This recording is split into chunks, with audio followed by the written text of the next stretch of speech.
Hello and welcome to HBM's Crypto-Corner for Wednesday, January 12th, 2022. We have a few things to talk about, so let's get started.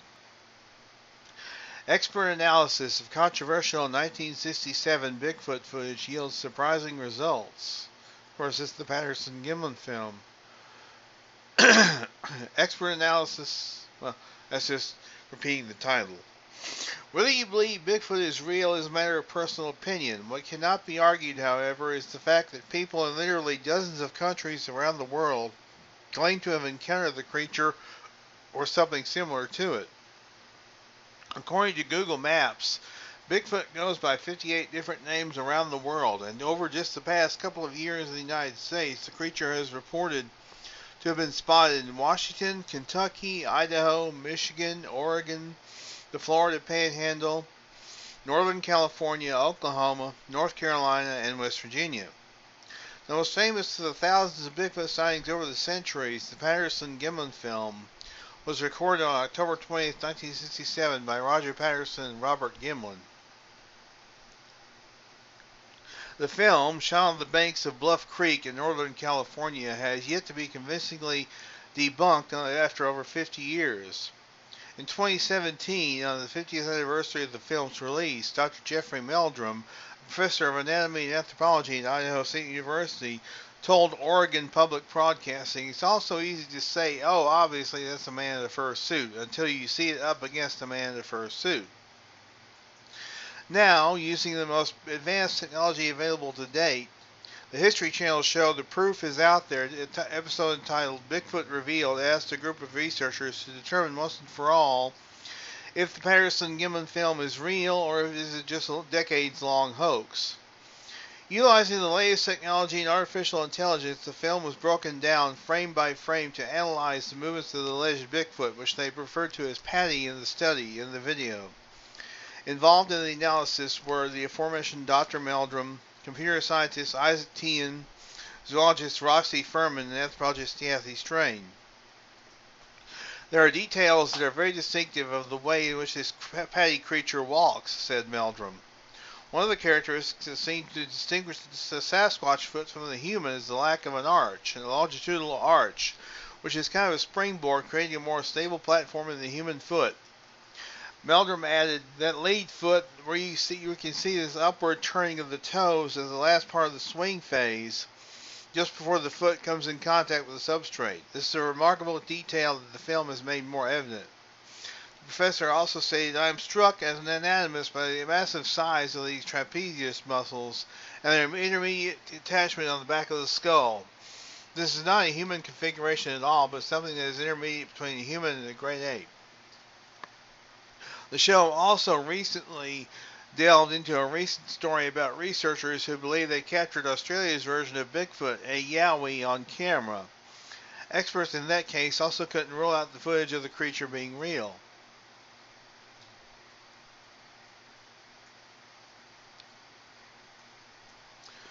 So, a very interesting article about The Proof is Out There, the recent show that was on last month. Finally, Creatures That Are Believed to Be Extinct But Probably Aren't, by Nick Redfern, January 5th, 2022. Creatures that are believed to be extinct but probably aren't. When it comes to the matter of cryptozoology, the word monster pops up on so many occasions. I have to admit I use the word myself a lot. In all probability, though, the vast majority of those monsters are real animals that have survived extinction against all the odds. For example, there is the abominable snowman, also known as the Yeti. We're talking about a very large ape that roams the Himalayas. Certainly today there aren't as many reports as there were in the 20th century. However, that doesn't mean that the creatures are now extinct. There's another angle to this. So China also has its very own equivalent of Bigfoot and the Yeti.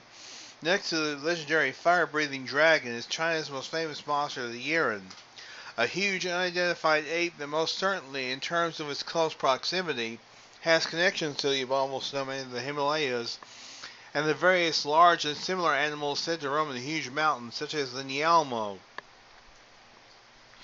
While the Yeren have been seen in a number of areas of China, certainly the one area, more than any other, that is a hotbed for sightings is Hubei, a province located in central China.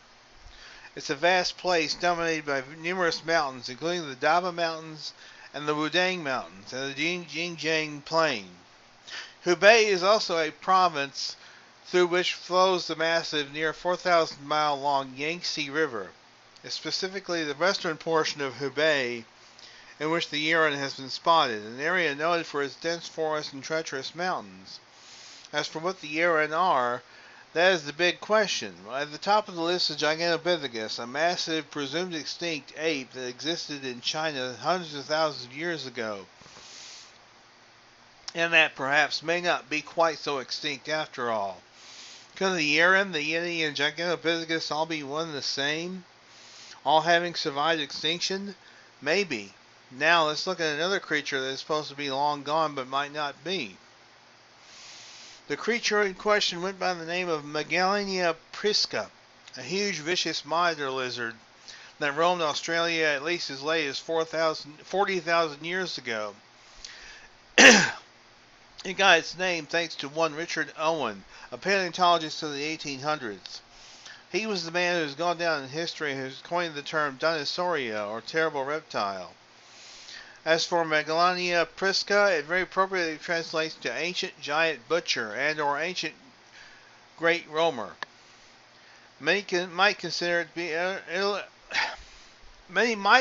it utterly absurd to believe that significant numbers of 30-foot-long monitor lizards could exist in stealth in the wilds of Australia and not be found, captured, or killed. But let's take a look at what we know of this undeniably controversial saga.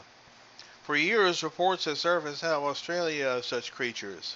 Some of the old reports cited by Weird Australia sound very much like the surviving examples of Magellania.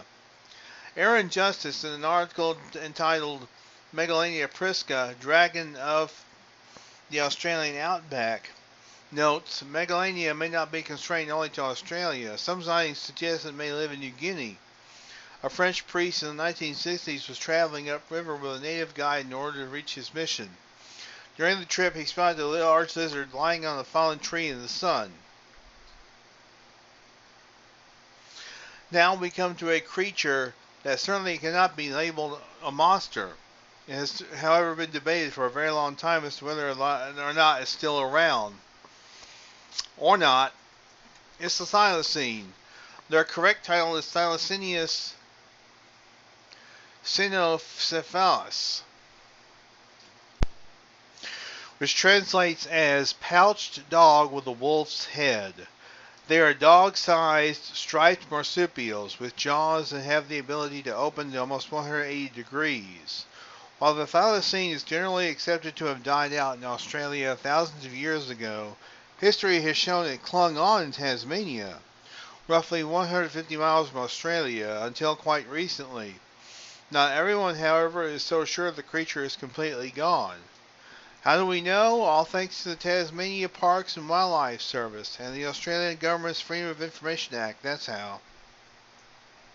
Both the TPWS and the Australian government have declassified their files and records on the creature. They are filled with credible sightings of thylacines in Tasmania, and all of which postdate the 1930s. In some cases significantly so.